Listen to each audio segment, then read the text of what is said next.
Presidente Lewandowski, quero saudar Vossa Senhoria, Vossa Excelência, lamentando que esteja na nossa casa presidindo uma sessão que é tão triste para o Brasil e, acredito, tão ingrata para essa instituição. Porque pergunto a Vossa Excelência, assim como pergunto aos meus pares, por quais crimes estamos julgando a senhora Presidenta da República? Quais crimes que estão nos trazendo aqui para fazer esse julgamento? As pedaladas fiscais não podem ser. Elas foram desconstruídas durante o processo que nós tivemos aqui na Comissão Especial de Impeachment. Desconstruídas por uma perícia que a própria comissão requereu, e a perícia dizia que não havia ato comissivo da Presidenta Dilma, portanto, ela não tinha interferido nos atrasos para os pagamentos das subvenções do Plano Safra, e depois pelo Ministério Público, que mandou arquivar um procedimento penal dizendo que as pedaladas não se equivaleriam a operações de crédito e, portanto, se não eram operações de crédito, não se constituíam em crime contra a Lei de Responsabilidade Fiscal. A principal acusação à Presidenta caiu. E os decretos, que começamos com 6 e terminamos com 3, grande fragilidade nesses decretos. Acredito, como o senador Humberto, que se ficássemos mais uma semana na Comissão Especial de Impeachment, esses 3 decretos também não se sustentariam. Porque em decisões complexas, a Presidenta precisa ser assessorada. E assessoria ela teve de seus ministros e dos seus técnicos, dizendo que estava tudo certo. Por isso nós temos repetido aqui, presidente Lewandowski, que é um golpe. Porque não pode ser um impeachment pelo conjunto da obra. O conjunto da obra, quem julga, é a urna, não o Congresso Nacional, não o Senado da República. É um golpe que começou a ser urdido há muito tempo, um golpe que começou a ser montado antes do segundo turno das eleições de 2014, quando o ex-presidente Fernando Henrique disse ao país que os votos dados a Dilma e ao PT eram de nordestinos pobres, incapazes de decidir, porque eram beneficiários de programas sociais como o Bolsa Família.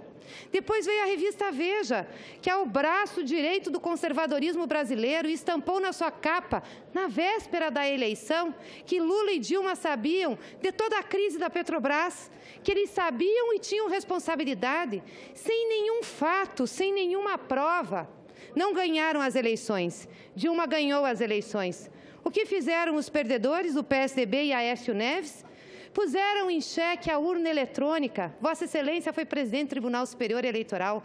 Nós temos um dos sistemas que é referência no mundo. Pediram a recontagem. Não a recontagem no Paraná, em São Paulo, em Goiás, onde se elegeram os PSDBistas, mas a recontagem dos votos de Dilma. De novo foram derrotados, porque as urnas estavam certas. Não contente com isso, queriam impedir a diplomação da Presidenta Dilma, dizer que o TSE não poderia diplomá-la porque as suas contas estavam ilegais. De novo foram derrotados. O que eles queriam com isso, presidente, senhores senadores, era criar um clima de desconfiança em cima do governo e da Presidenta. Ao colocar em descrédito e deslegitimar o voto popular, o sistema de votação e o TSE, a mensagem para esse país era de que a Presidenta foi eleita por votos de ignorantes, comprados por programas sociais e teve um sistema fraudado de votação. Além das denúncias seletivas de corrupção, porque o PT passou a ser o partido mais corrupto da história, o Lula o chefe da quadrilha, todos os petistas quadrilheiros. O bom é que a verdade resiste ao tempo, e agora aqueles que nos acusavam estão sendo acusados, inclusive quem está hoje no Palácio do Planalto. E logo o PT, que proporcionou tantos instrumentos para a gente fazer investigações, e Vossa Excelência sabe, porque foi iniciativa do Lula e da Dilma a lei do colarinho branco, a lei das organizações criminosas que possibilitou a delação premiada, a lei de acesso à informação, o portal da transparência, a autonomia do Ministério Público e da Polícia Federal. Estava dado o caldo, senhor presidente, para que o ódio contra o PT e o ódio contra a Presidenta Dilma vicejassem em nossa sociedade. Porque é assim como nos ensina Mandela, o ódio não nasce conosco, o ódio é ensinado, o ódio é aprendido. E depois desse ódio aprendido e ensinado, foi um passo para se construir o impeachment. Um parecer pago à advogada Janaína Pascoal por R$45 mil pelo PSDB, Dr. Miguel Reale, a quem eu tenho muito respeito, mas é filiado ao PSDB, tem lado nessa causa. O despudor do Tribunal de Contas da União, que teve um papel político, veio para dentro dessa casa fazer discurso, deu entrevistas, mudando completamente o seu entendimento em relação às contas passadas. E, claro, não podiam deixar de contar com a inestimável ajuda do deputado Eduardo Cunha, porque o PT não tinha votado com ele na Comissão de Ética, por vingança abriu o processo, e todos já sabiam que ele era contra a presidenta Dilma. E a participação conspiratória de quem assume hoje o Palácio do Planalto. Primeiro, o vice Michel Temer disse que poderia ser o unificador nacional, não deu certo. Aí fez uma carta chorosa se colocando como vítima, também não deu certo. Aí foi para ação, veio para dentro do Congresso Nacional articular voto dos deputados para passar a primeira fase do impeachment. Como confiar num vice-presidente que traiu a sua companheira de chapa? Trairá com certeza esse país. E o papel golpista do parlamento brasileiro? Votou-se em nome de tudo na Câmara dos Deputados, que, aliás, deu um show que nos envergonhou perante o mundo. Votou-se em nome de Deus, da família, da tortura. Só não se votou por aquilo que tinha que se votar, a realidade do que dava para abrir o processo de impeachment.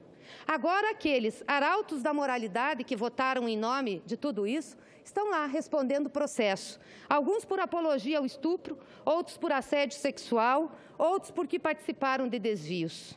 São túmulos caiados.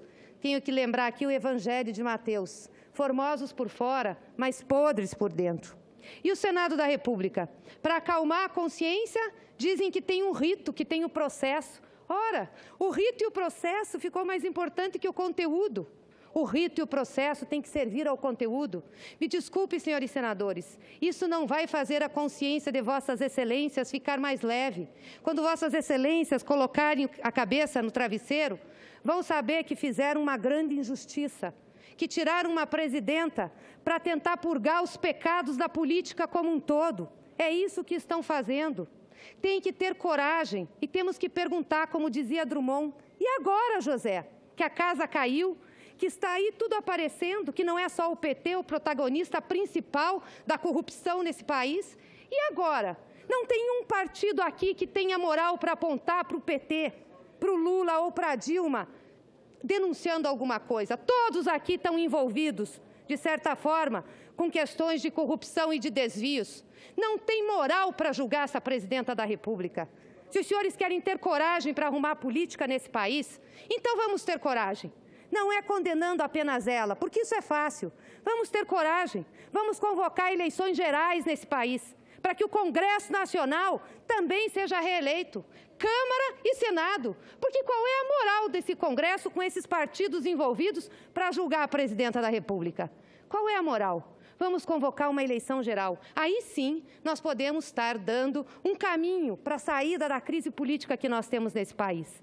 E vamos discutir aprofundadamente uma reforma política. E vamos fazer essa eleição agora, início de 2017. Aí nós podemos bater no peito e dizer que nós temos condições. Isso é coragem, isso é ousadia. Tirar uma presidenta para purgar os crimes políticos de todos não é ousadia. Não é ousadia e é atentar contra a democracia. Queria dizer, senhor presidente, senhores senadores, se esse plenário aprovar o relatório do senador Anastasia, que, aliás, teve acusações semelhantes a que tem a presidenta Dilma, de ter feito decretos sem base legal e de ter feito pedaladas no governo de Minas. O que ele respondeu para nós? Que o Tribunal de Contas do Estado de Minas tinha aprovado suas contas. Como pode um Tribunal de Contas de um Estado mudar a Constituição, então? Alguma coisa está errada. Ou o Tribunal de Contas de Minas ou a Constituição Federal. Não é possível que ambos estejam certos. Pois se esse Congresso Nacional, esse Senado, aprovar aqui o relatório do senador Anastasia, vai restar ao povo brasileiro, em paralelo de indignação com o então senador Tancredo Neves, que enfrentou Auro de Moura Andrade, gritar em alto bom som, porque vai ecoar nos corredores desse Senado. Hipócritas, hipócritas, hipócritas.